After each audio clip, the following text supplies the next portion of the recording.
What's up, everyone? This is Wipeout from IronstarMovement.com.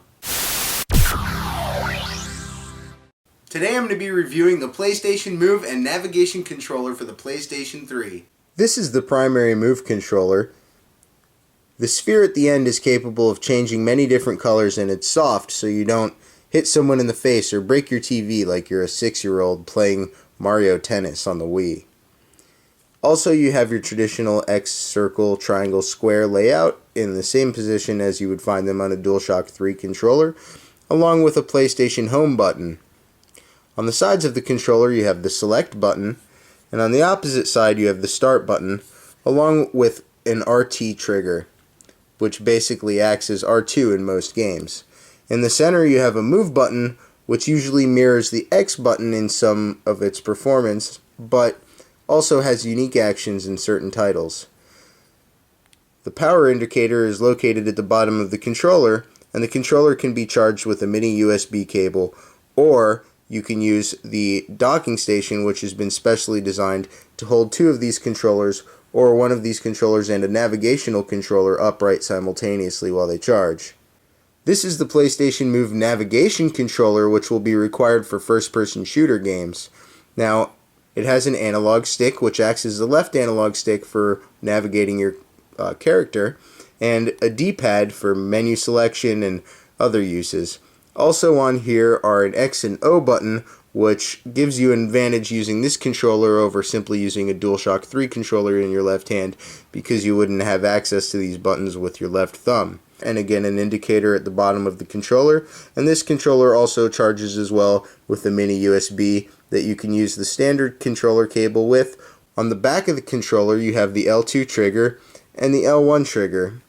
This would be used for aiming or running in other first-person shooter games, kind of like in MAG and Resident Evil, like I mentioned before. You would also use this controller for games like Heavy Rain. Although this controller is not required, I do recommend it in lieu of using a standard DualShock 3 controller in your left hand. It just completes the experience. Playing a first-person shooter with PlayStation Move means you'll be using the controller somewhat like this. Other games require only one PlayStation Move controller, while some games require two PlayStation Move controllers like Archery. First things first, how is this different than the Nintendo Wii?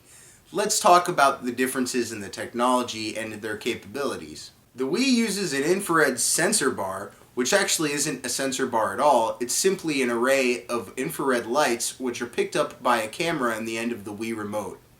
The Wii remote judges the distance between the infrared light arrays and uses that to determine your position and angle.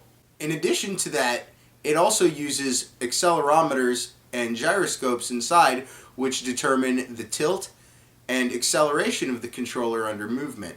Xbox's Kinect uses a double camera setup with an infrared emitter. How that works is there's an infrared camera paired with an infrared emitter to measure the distance and depth of the image. So the infrared emitter projects infrared light, which is only visible to the camera and not your naked eye. And the infrared camera picks up the reflection of the infrared light off of your body and your surroundings to determine everything in the room. In addition to that, it uses a normal camera to insert your image into the game directly. The PlayStation Move is actually the best of both technologies combined. It uses the PlayStation Eye to track the position of this glowing ball at the end of the camera at 120 frames per second, which is twice as fast as Microsoft's Xbox Kinect sensor.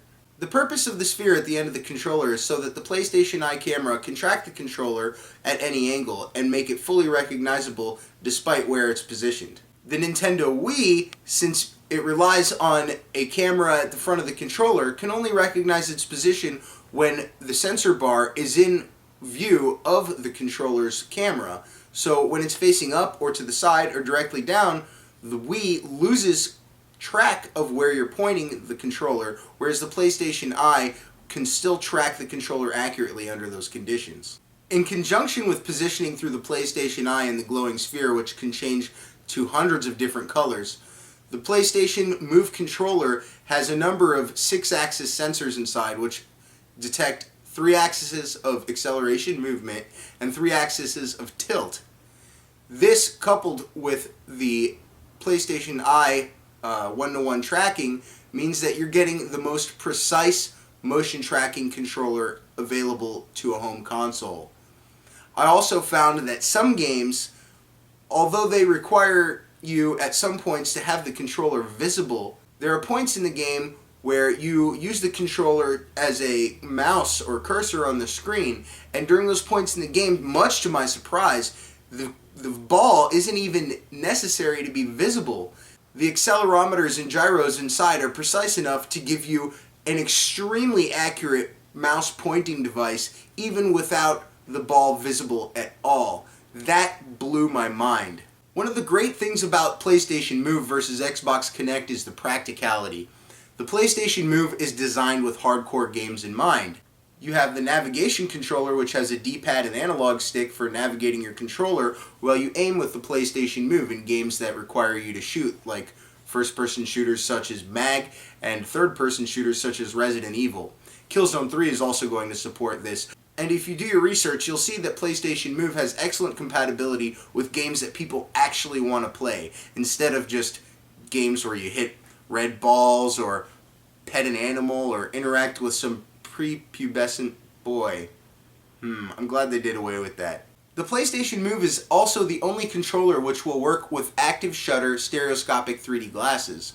The reason for this is that the PlayStation Move does not rely on infrared emission in order to operate, unlike the Xbox 360 Kinect and the Nintendo Wii. Because both the Wii and the Xbox Kinect use infrared emitters that sit in front of the TV between the viewer and the TV, this means that these motion tracking systems will interfere with the use of 3D active shutter technology glasses.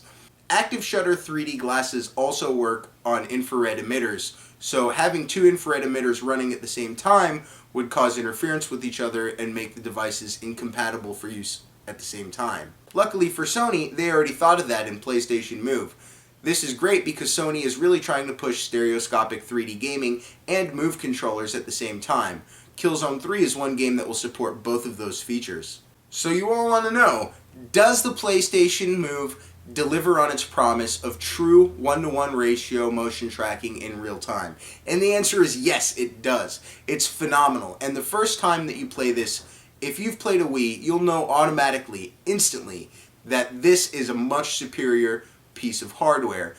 Whatever you do in a game, this will do. It's incredible. It really is. In games where you use two controllers, you throw punches, or swing a sword, the games do not play prefabricated animations that are triggered by an event recognized through the accelerometers. The PlayStation, because since the hardware is actually able to provide an accurate feedback of where you're moving, and the PlayStation 3 hardware itself is so much more powerful than the Wii hardware, it's able to generate unique animations on the fly that truly reflect your actions. Back at E3, I had a chance to play this, and I wasn't very impressed. But I now am ready to eat those words, because the PlayStation Move has matured. Its performance back then, just a few months ago, seemed absolutely infantile compared to its current performance today. Games like MAG, which have been updated, now MAG is at version 2.0, to fully support PlayStation Move, work flawlessly and absolutely must be tried with PlayStation Move. MAG and Resident Evil 5, in my opinion, are flagship softwares for this product's launch. I do believe that when the implementation of the Move is even more matured than it currently is, that this will become undoubtedly the king of motion controllers for this generation. The PlayStation Move has absolutely impressed me in many applications, and I think that you'll be impressed too. With Microsoft's Kinect sensor at $149, the Wii at $200, and the ability to jump into the PlayStation Move for as little as $50, this is an opportunity that every gamer should jump at, because it will offer you an experience that is truly unlike anything that you've experienced before. This is a step forward in gaming, and everyone should jump in on the Move. The PlayStation Move is still in its beginning stages, and already I feel it's proven itself above the Wii. So due to the fact that it provides a better experience on a high-definition console with better one-to-one motion tracking than the Wii, and also has buttons for more practicality in hardcore games than Xbox's Kinect. For instance, how are you going to play Call of Duty on Kinect versus the PlayStation Move? So obviously the practicality is there, more so for the PlayStation Move, and you can see that the PlayStation Move has benefits that come from the best of both worlds. My verdict, the PlayStation Move gets a 9.6. This is James Crusados, aka Wipeout. See you next time.